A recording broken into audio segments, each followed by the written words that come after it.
Once again, it's time for the Rural Intelligence Report with Mark Williams, ruralintelligence.com. We're going to go to find out what's going on in our tri-state region, what's been going on, and what is coming up, and a great chronological calendar of coming events. Mark, nice to speak to you again today. Well, Marshall, it's lovely to speak to you, and I just cannot believe it seems like only yesterday we were talking about deep winter, and now we have the summer solstice coming up next weekend, and there are a lot of lovely events. So let's hope the weather keeps beautiful for it, because it will be, as we know, the same length day as every other day, but 24 hours, but it's the longest daylight of the year. So it will be really a great time to get out and about and enjoy the wonderful weather. We will start off in Washington, Connecticut on June 18th. Yeah, I must admit, at this time of the year, I'm always looking for a good summer read, something that I can sit by the pool or take to the beach with. And the Gun Memorial Library on Tuesday the 18th is hosting Wendy Walker, who's just published a new book called The Night Before. She is a best-selling author, so some of us will know her already. She's going to be there signing it. It sounds like a great book for the beach, because it's told in dual timelines. It's a suspense page-turner. The dual timelines are, one is the night before the event, and then the other one is the day after the event. So it sounds really great fun. It's a page turner. It's about family loyalty, obsession, and what happens when the desire for love spins out of control. So you can go and see her, find out more about it, and buy a copy of the book on Tuesday, June the 18th, at the Gun Memorial Library, and that starts at 6 o'clock in the evening. On June 19th, let's go to Beckett, Massachusetts, at Jacob's Pillow.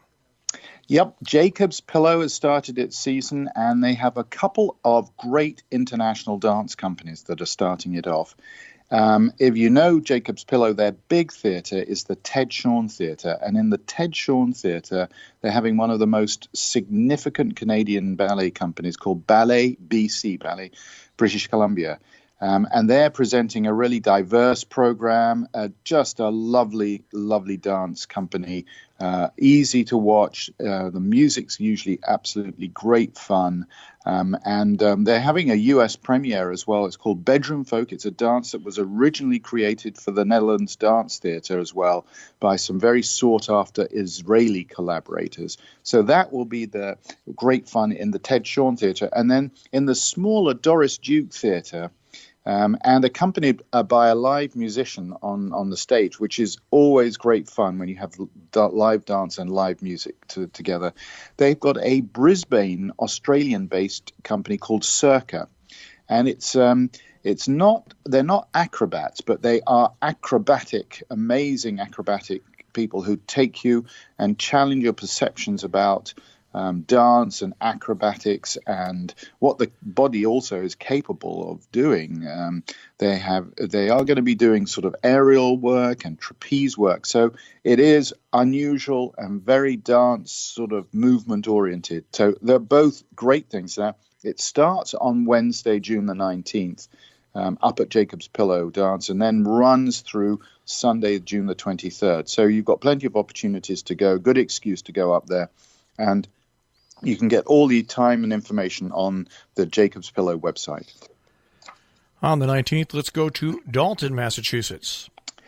Yeah, Dalton, Massachusetts is not a place we go to very often, but the stationery factory, you have mentioned the stationery factory before. It used to be a stationery factory, and of course it fell into disuse, and it's being repurposed into all sorts of interesting opportunities. And one is there's a wonderful brewery actually in the bottom of the lower floors. It's called the Shire Brew House.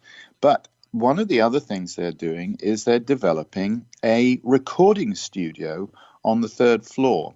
And on Wednesday, June the 19th, Johnny Iron, who is going to be the person who's really developing this recording studio, is going to be doing a live concert, which is going to be recorded. He's being joined by Billy Keane and Wes Buckley, and some people will know them. Billy Keane used to be of the Whiskey Treaty Roadshow. And Wes Buckley is also well known. And so this is a chance to watch these performers record a live studio set, as it were, to the tape machine. And they're going to be providing lots of lovely beers as well. So that will be great fun. That's all at the Stationery Factory on Wednesday, June the 19th. It starts at 7:30 in the evening. Williamstown, Massachusetts, our next stop on the 20th. Yeah, well, I'm mentioning an exclusive event in the hope that one or two of our listeners might think about becoming a supporter of the Williamstown Theatre Festival, and then they can get the opportunity to go to this exclusive event. So on Thursday the 20th, up in Meze Bistro in Williamstown, and I will say Meze is just a fabulous restaurant. They are having this big donor event for the kickoff of the Williamstown Theatre Festival. It includes cocktails and dinner. But what makes it really special is there are a lot of artists who are going to be in the opening season are going to be joining the party. So it's an opportunity to welcome the artists to Williamstown. It's an opportunity to find out more about the programming that's going to be going on at the Theatre Festival this year. And so I would suggest that if you're interested, do go along to the Williamstown Theatre Festival website, join up and become a supporter and a friend, and then you get a chance to go to this wonderful dinner at Meze on Thursday evening. It starts at 6:15 in the evening. Next up, we've got Harmonies on the Hudson in Germantown on the 20th.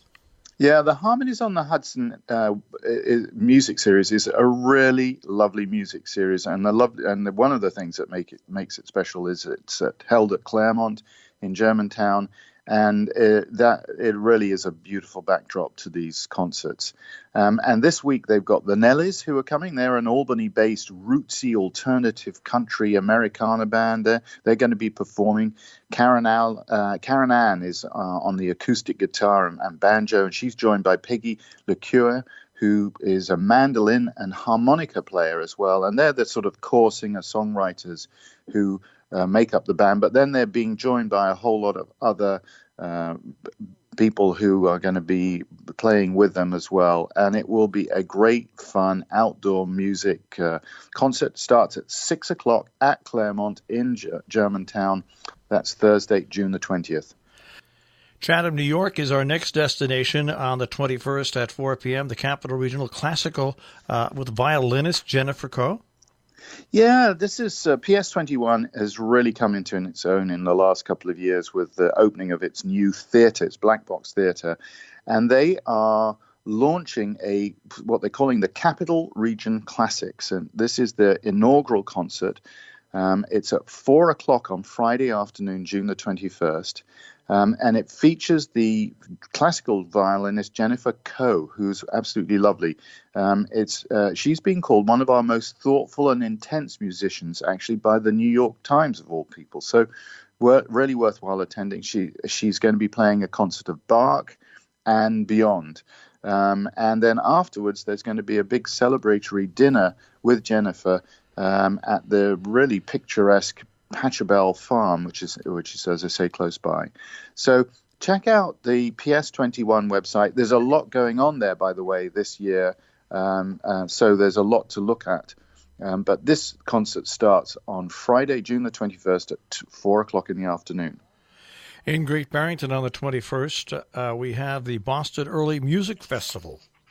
Yeah, I saw this and I was really intrigued by it. This is This is the Grammy Award-winning Boston Early Music Festival Chamber Opera Series. So it's a big mouthful, but in fact, actually, it's been a very successful chamber opera series, and it started in 2016. And they had a production that was inspired in 2016 by Versailles in Paris, or just outside of Paris. And so they have two chamber operas that they're going to be performing at the Mahéoui over that weekend, the 21st and the 22nd. One is Charpentier's Le Plaisir de Versailles, and then the Lalanne's Les Fontaines de Versailles. And they're also accompanying various other little mini operas as well, by the looks of things. But what's happening is that the dramas are all brought to life in these productions because they put on costumes and they have Baroque dancing and there's wonderful staging as well. So do check it out. It's at the Mahéoui. It's, as I say, you have to check out the times because it's on both Friday and Saturday the 22nd as well. But if you like chamber opera, this is really a wonderful opportunity to enjoy it in locally. We will move on from that and go to Winsted, Connecticut. The American Mural Project is all amped up and ready to go. Yeah, they are. And it's amazing. Apparently, I didn't know this, but this event is in conjunction with the Make Music Day. So this is the summer solstice. And literally, there's going to be free live music concerts and celebrations all around the world on Friday the 21st. And Whiting Mills in Winsted are putting on this American Mural Project, which is a concert, and also there's going to be a bit of a donor event. I'll come to that in a second. So they are hosting a whole series of local musicians who will be playing everything from original to experimental pop, to jazz. There's also going to be a community sing-along. And it's all in these Whiting Mills, which are being renovated at the moment. And so that it starts at 4 o'clock in the afternoon. It goes on till 9 o'clock. But if you are a donor to the American Mural Project, you also get a chance to go into the Whiting Mills as well, 5 o'clock. And you'll be able to hear the music, but you'll also be able to see the mural installation process that's going on there in the Whiting Mills as well. You'll be also able to meet other AMP supporters, have drinks. There's going to be some food, and the lovely thing is you get to enjoy the music as well. So check that out. It's as I say, Friday 21st of June in the Whiting Mills in Winsted, and it all starts at 4 o'clock in the afternoon. We will next move to the Warner Theater in Torrington, Connecticut for Postmodern Jukebox. Yeah, well, we love the Warner Theater, and the Postmodern Jukebox as well is great. So this is an unusual group, and I'll explain a bit about it. But they are celebrating the 2020s. I mean, it's 2019. We're coming up to the 2020s. And what they've done is they are going to be doing a big tour, global tour this year, and they're going to be stopping at the Warner Theater on Friday, June the 21st. As part of it. And the Postmodern Jukebox Band is known for reworking current popular modern music into different vintage genres. So particularly, they take them back to the earlier 20th century, and they take the music that we are listening to now and they make it into swing and into jazz, and it is great fun. So it's lovely that they're coming to the Warner Theater. It's slightly amazing that we're also looking to the 2020s already. But anyway, it's at the Warner Theater in Torrington, and it's a Friday the 21st, starts at 8 o'clock in the evening. And this is always a big event coming up. June 22nd in Rhinebeck, New York, it is the Rhinebeck Crafts Festival. Yes. There's going to be a wonderful opportunity to shop all sorts. There's going to be over 200 of from all over America of the best sort of independent artists and craftspeople. There are going to be all sorts of specialty foods. There's going to be tastings from local distilleries and wineries. There are going to be craft demonstrations, masses of family activities. As you say, it's 2 full days. It's Saturday, June the 22nd, and Sunday, June the 23rd, at the Dutchess County Fairgrounds there in Rhinebeck. It'll be a great fun festival. Washington, Connecticut, a geologist. Yeah, we talk about a whole lot of sort of music events and dance events and all relaxing things. But this actually looks like a really interesting lecture. And I must say, I was recently on a trip to Nantucket and went to a lecture on some of their geology there, and it's absolutely fascinating. And then I spotted this. The Gunn Memorial Library on Saturday the 22nd is hosting James Lawford Anderson, who is a geologist, and he's going to be giving a talk and a visual presentation, which is so important, which is called New England Geology, Ice Ages, Plate Collisions, Earthquakes, and Climate Change. And it's going to be, the whole event is sponsored by the Wiantog Heritage Land Trust. And I think it's really appropriate because it's a really interesting part of the world. Anyway, this is a great opportunity to learn about our region's ice ages, and they were only there relatively recently. All sorts of earthquakes and plate collisions, and of course, nowadays the ever-present climate change is going on as well. So if you're interested in that sort of thing, it's at in the Gunn Memorial Library. It's at 11 o'clock on Saturday the 22nd. From the Gunn Memorial Library, we move on, and why don't we go to, let's see here, the Stair Galleries. Yes, why not now? So Stair Gallery is always putting on these great sales, and I spotted this one. They're having, so on the 22nd, starting at 11 o'clock in the morning, Stair Galleries are going to be featuring this big 17th, 18th, and 19th sale of British, European, and American fine and decorative arts, which was interesting in its own right and whatever it is. But then I spotted something that made it particularly interesting.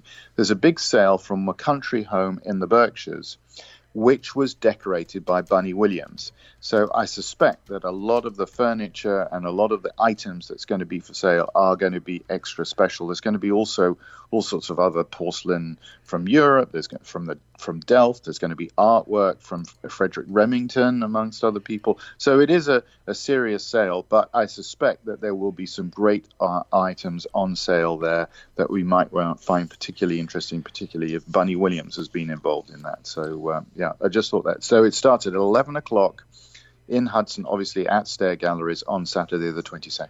Also on the 22nd, pretty spread out, Poughkeepsie, Amenia, Millbrook, New York, it is the Dutchess County Open Garden Day. Yeah, well, we're really into the open garden days at the moment. So this one is organized by the Garden Conservancy, as always. So you've got private gardens in Armenia. That's Maxine Pietro's garden. Scott Vanderkam's in Poughkeepsie. And Zibby and Jim Tozer in Stanfordville. And they, as well as you get an opportunity to visit the Innisfree Garden in Millbrook as well. So there's a whole lot of places. Check out the website for all the details. It's starts at 10 o'clock on Saturday morning, but runs through the rest of the day. And you'll have to go to the Dutchess County Garden Conservancy website for all the details. On the 22nd, we can head to Kent, Connecticut, James Barron Galleries. Yeah, we mentioned this in Rural Intelligence a couple of weeks ago, but I thought I'd remind people. So James Barron is a art gallery owner who's just opened a new art gallery in Kent, Connecticut. And on Saturday afternoon at 3 o'clock, he's going to be giving a talk because he recently attended Al Gore's Climate Reality Trainee program. Which I didn't realize he was doing these sort of programs, but it sounds absolutely fascinating. And James is going to be talking about climate change and he's asking three questions. Must we change? Can we change?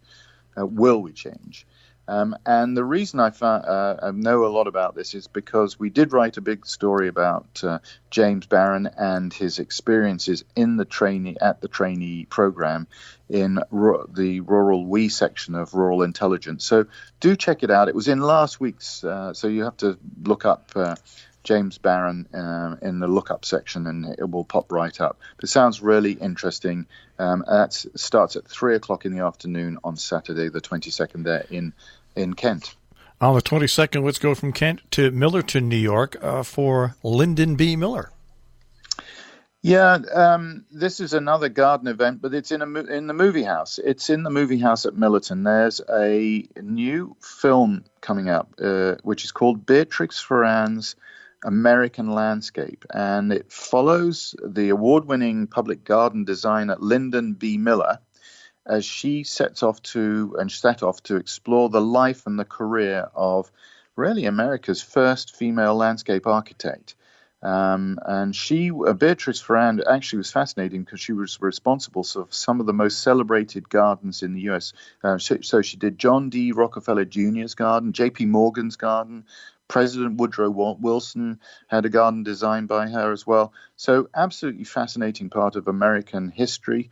On top of everything else, she was really an early advocate for the value of public gardens and the contribution they make to people's lives as well. So Linda Miller is going to actually be there at the movie house as well on Saturday afternoon. She's going to be in she will be leading a sort of audience discussion and a question and answer session. So we've written about it in Rural Intelligence this week. So do check out that section about Beatrix Ferrand and the film in Rural Intelligence. So it's all at the movie house at 4:00 in the afternoon next Saturday, the 22nd. On the 22nd, how about a nighttime cabaret train ride? Yes. These cabaret train rides have been a real great success, and the Berkshire Scenic Railway does them so well. So Ron Ramsey and Samantha Torora are going to be the singing and playing music. They all sorts of do train theme songs and Broadway hits, as well as sort of classical standards and popular songs, and they also have like a little trivia quiz, and it's all on this round trip train, which starts in Adams. What's nice is that if you do go along, you're encouraged to bring a picnic, take some beer, you can take some wine, or cocktails for that matter, enjoy the music and enjoy a really beautiful scenic railway trip. 7:00 on Saturday, June the 22nd. As I say, it starts there in Adams. Check it out on the Berkshire Scenic Railway website for all the details. In Washington, Connecticut, on the 22nd, Havana Lights Summer Solstice Festival. Well, this is the really big Washington event every year, and as you say, they have it. It's the Havana Lights is the festival's name. It's all to support the Washington Art Association and Gallery, and it's made famous and started by this Abdo Ballester, the so-called Mojito King. Anyway, they transformed the galleries into the party of the seasons, where there's going to be island music, there are going to be exotic dancers, there's going to be food from over 20 different restaurants. And Abdo himself will be presiding over the festivities. The honorary chairpersons are also interesting this year. Christine Baranski is going to be there, Heather Watts, Damien Wurzel. And we've written about Abdo and the impact he's made on Washington and the Washington Art Association Gallery as well. So check out that story. That was in last week's Rural Intelligence as well. And if you get a chance, do go to this Summer Solstice Festival. It is a really amazing event. It starts at 6:00 on Saturday, June the 22nd, down there in the Washington Art Association in Washington. Claverick, New York is our next stop, the Claverick Library. Well, we've got a couple of fundraisers for libraries this year, and it's this week, and it's really wonderful to support these libraries. And let's start off with the Claverack Library on Saturday. They are having an event called Celebrate the Light at the library. The whole evening is a whole series of signature cocktails and mocktails. They're all crafted by the Old York Farm Distillery in Cooperage, which is that's all going to be on the library's lawn. And then you get a chance to wander in and for a tour of the new library after that, and then there will be a big buffet supper, and there's going to be a whole locally sourced desserts from the Lady Fingar Bakery as well, actually. So that starts at 6:00 in the evening there at the Claverack Library. And just whilst we're at it, actually, further there over in Kent, Birchtop Farm is going to be hosting an event for the Kent Memorial Library benefit. They're calling it Top of the World. And Lisa and Bill Hoadley are the big hosts this year. It's a big, and they do this every. I mean, it's a big annual fundraising party. There's going to be music from the Carlsons. There's going to be all sorts of wonderful dinner. There's going to be an open bar which has all sorts of wines and proseccos. Big silent auction which offers all sorts of vacations and fine art. Broadway theatre tickets as well. So that's at the Birch Top Farm in Kent. So that one starts at 5:00 on Saturday, June the 22nd, and the one for the Claverack Library starts at the Claverack Library itself at 6:00 as well, both on Saturday the 22nd. And Stockbridge, Massachusetts on the 22nd at 6:30. Well, I had to mention this. This is a big event in Stockbridge. The Norman Rockwell is having its 50th anniversary gala. I find it amazing that it's been going for 50 years. So it's going to be a big event. It's going to be called A Celebration of the Illustration, which is, I guess, very appropriate for it. They're always wonderful events. There are all sorts of curated cocktails and big sit-down dinner that's created by Brian Alberg, who's really well known in the area for the dinners he puts on. There's music from the Wanda Houston Band. That's all at the Norman Rockwell Museum at 6:30 on Saturday evening as well. We will move on to Germantown, New York, and this looks like a fun gala. Well, it's a fun gala because it's the Chiddingstone Estate, which is a really beautiful estate in Germantown. And it's the Winnakie Gala Milkweed, and it's called Milkweed and Monarchs. And Winnakie is really honoring Greg Quinn with the Good Land Award. And they're using as a good excuse to have a fundraising gala. So that's going to be wonderful dinner as well, lots of dancing. There's going to be a silent auction, and that's all at the Chiddingstone Estate. It starts at 6:00 on Saturday, June the 22nd. We will wrap things up in Copiague, New York, the Winds in the Wilderness concert for June. Yeah, this is wonderful. It's all at the Church of St. John's in the Wilderness, and they've had this series of Winds in the Wilderness concerts. And on Sunday the 23rd at 3:00 in the afternoon, Sharon Powers will be there, Ron Gorovic, John Myers, and Pete Togio, and they're all going to be performing classical and jazz music pieces from a whole series of different musicians and whatever. It really, these concerts are really a lovely celebration and a lovely, good way to end the week one way and another. So that's a Sunday, June the 23rd, as I say, at the Church of St. John's in the Wilderness in Copiague at 3:00 in the afternoon. And that'll wrap up another busy week in our area. Just some of the things you'll find at ruralintelligence.com. Mark, we'll speak to you next week. Lovely. Look forward to it, Marshall.